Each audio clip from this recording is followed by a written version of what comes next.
O presidente Jair Bolsonaro tomou a balsa que faz a travessia Guarujá-Santos para ir assistir ao jogo do Santos contra o Curitiba. Na balsa, o presidente foi abordado por cidadãos que queriam cumprimentá-lo e tirar fotografias com ele. Há 10 anos, a Folha Política atua noticiando fatos, discursos, argumentos e denúncias que são obliteradas pela velha imprensa. Nosso veículo de imprensa dá voz às vozes conservadoras, ao anticomunismo, à defesa dos direitos fundamentais e da liberdade de expressão e de imprensa, além de trazer ao público os vídeos dos pronunciamentos de autoridades para que o público possa formar sua própria opinião sobre o que foi dito e não precise depender de relatos de terceiros. Quem controla a informação, controla, em última instância, a realidade. Grupos monopolísticos e cartéis que se associam com o intuito de barrar informações contrárias ou inconvenientes, atuam em conluio com a finalidade de aniquilar qualquer mídia independente, eliminando o contraditório e a possibilidade de um debate público amplo, honesto, abrangendo todos os feixes e singularidades dos mais diversos espectros políticos. Controlando as informações, o cartel midiático brasileiro tenta excluir do debate e, em última instância, da vida pública, os conservadores e os veículos que dão voz a essas pessoas. A renda da Folha Política está sendo confiscada a mando do ministro Luiz Felipe Salomão, ex-corregedor do TSE, com respaldo e apoio de Luiz Roberto Barroso e Alexandre de Moraes. A decisão confisca de forma indiscriminada todas as receitas advindas do YouTube, indicando claramente que a intenção não é a de excluir conteúdos específicos, mas sim de calar o canal e eliminar a empresa. Há mais de 9 meses, toda a renda de nosso trabalho vem sendo retida sem qualquer previsão legal. Se você apoia o trabalho da Folha Política e pode ajudar a evitar que o jornal seja fechado, doe por meio do Pix, cujo QR Code está visível na tela, ou por meio do código ajude@folhapolitica.org. Caso não utilize Pix, há a opção de transferência bancária para a conta da empresa Raposo Fernandes, disponível na descrição deste vídeo e no comentário fixado no topo. Há 10 anos, a Folha Política vem mostrando a realidade da política brasileira e quebrando barreiras do monopólio da informação. Com a sua ajuda, poderá se manter firme e continuar a exercer o seu trabalho. Pix ajude@folhapolitica.org. Assista.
Obrigada, senhor presidente.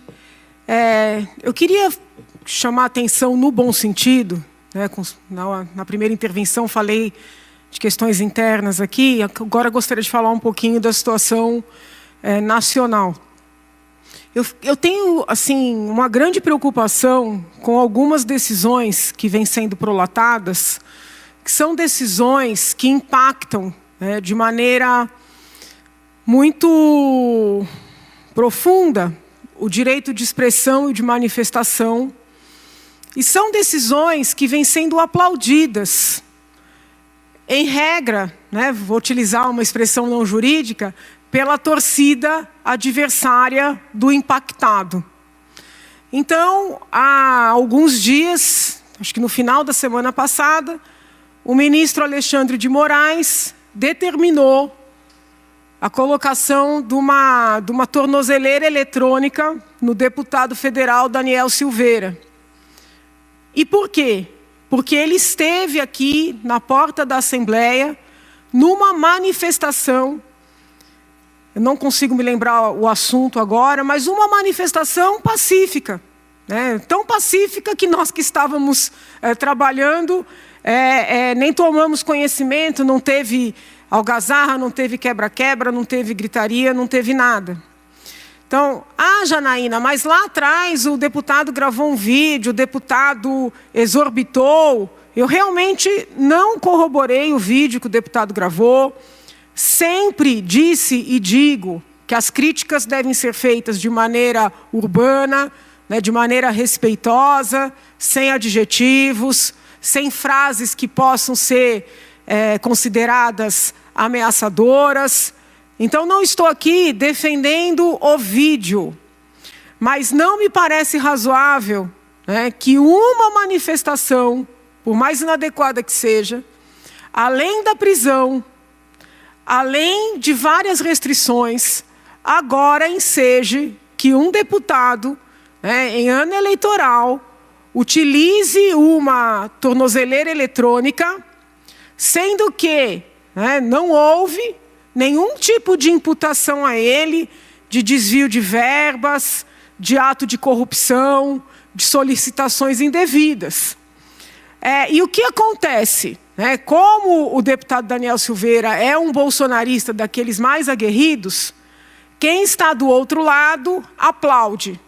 Aplaude a colocação de tornozeleira num parlamentar por ele ter vindo a uma manifestação pacífica. Eu considero isso muito grave, em termos de desrespeito às nossas liberdades. Aí, neste final de semana, é duro porque eu estou afastado da advocacia, mas eu sou advogado. Então, eu tenho que tomar cuidado para não desrespeitar o código de ética dos advogados. Então, eu não quero aqui fazer uma crítica aos advogados. A minha crítica é à iniciativa.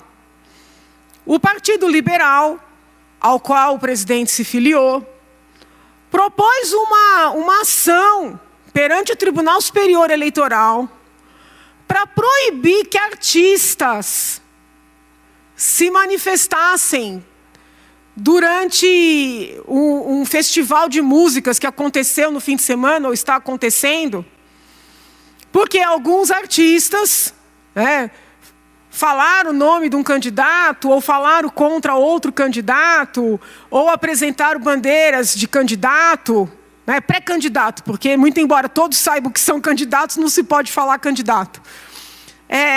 O Partido Liberal propôs uma ação para proibir que os artistas se manifestassem. E o que é mais assustador, com todo respeito, não acho inteligente essa provocação, porque é o tipo de medida que volta contra, porque naquele momento quem está manifestando contra o candidato representado por aquele partido, mas amanhã podem utilizar o precedente contra o candidato que o pediu. Então, não acho nem um pouco inteligente.